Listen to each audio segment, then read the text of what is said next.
Sebut saja aku Nana. Aku adalah ibu muda. Aku baru memiliki satu orang anak yang masih balita. Aku dan suamiku baru saja membeli rumah di pedesaan yang masih asri dan jauh dari keramaian. Itu adalah keinginan suamiku, memiliki rumah sederhana dan dikelilingi pepohonan yang rindang jauh dari hiruk-pikuk perkotaan. Rumah ini rumah tua, tapi sudah ada perombakan dari pemilik sebelumnya sebelum kami membelinya. Sebetulnya aku tidak setuju suamiku membeli rumah ini, karena terlalu jauh dari tempat suamiku bekerja. Jadi suamiku tidak bisa pulang setiap hari. Tadinya aku menginginkan membeli rumah di kota dekat suami bekerja, tetapi suami menolaknya. Entah apa alasannya suamiku tidak membeli rumah di perkotaan. Dia memilih membeli rumah di pedesaan yang jauh membuat aku, anakku dan suamiku berjauhan. Aku hanya bisa menuruti kemauan suami. Setelah direnovasi kembali kami pun menempati rumah. Hari pertama menempati rumah terasa biasa saja. Suamiku cuti 3 hari untuk menemaniku pindahan ke rumah tersebut. Melihat mimik suamiku, dia sepertinya sangat bahagia.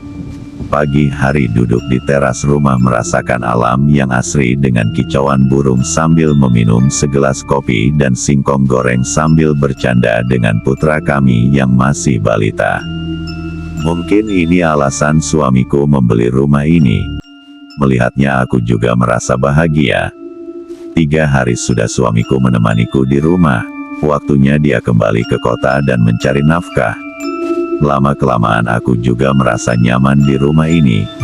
Aku melakukan aktivitas selayaknya ibu muda, dan setiap 1 bulan sekali suamiku pulang. Suatu malam ada keanehan di mimpiku. Aku selalu bertemu dengan pria tampan, dan anehnya setiap hari aku bermimpi seperti itu. Aku tidak menghiraukannya, mungkin itu hanya bunga tidur.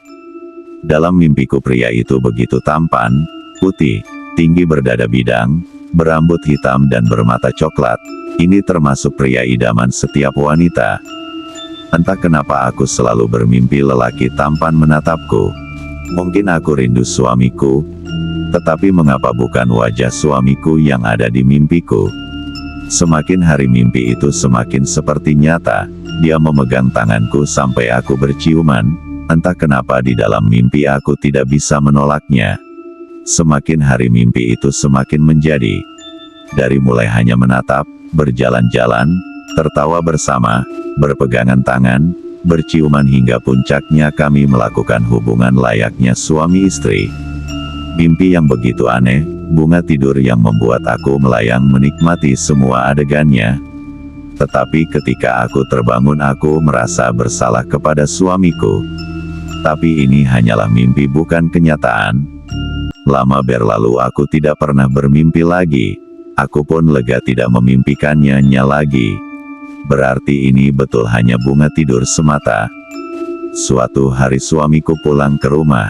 Tapi anehnya kenapa ia datang begitu cepat. Baru seminggu lalu dia pulang. Dan sekarang pulang lagi. Aku pun bertanya kenapa sudah pulang lagi.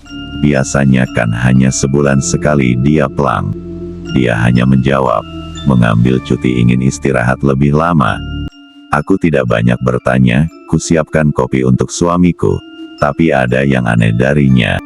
Dia terlihat lebih diam.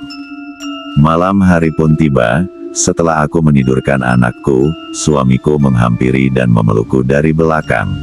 Sangat mesra seperti pengantin baru lagi, dia mengajakku ke kamar. Entah mengapa dia begitu romantis dan mesra malam itu. Dalam 1 minggu itu, dia terasa berbeda. Dia selalu memelukku dan bermesraan setiap saat. Tidak seperti biasanya hanya sesekali kami bermesraan. 1 minggu telah berlalu, dia pun pamit pergi ke kota kembali. Sebelum pergi dia membisikkan sesuatu ke telingaku dan berkata, "Jangan lupakan malam-malam indah bersamaku kemarin."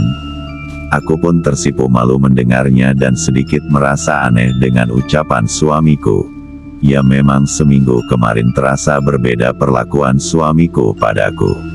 Esok harinya ku telpon suamiku menanyakan kemarin datang di kota pukul berapa.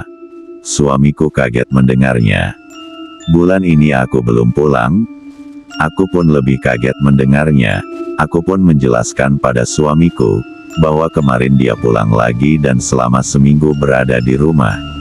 Suamiku terkejut mendengarnya. Tanpa basa-basi suamiku pulang ke desa menemui aku untuk mendengarkan cerita yang lebih jelas lagi.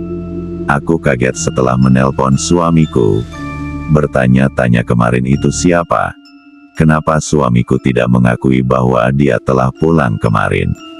Setelah suamiku datang, aku pun menceritakan semua yang terjadi selama seminggu kemarin. Suamiku hanya terdiam mendengar ceritaku. Suamiku pun bergegas mendatangi Ustadz untuk menanyakan apa yang terjadi. Suamiku terkejut mendengar penjelasan Pak Ustadz. Katanya, aku sudah digauli oleh jin. Jin itu mencintai aku sehingga ia selalu datang di mimpiku hingga puncaknya mendatangi aku dengan wujud suamiku.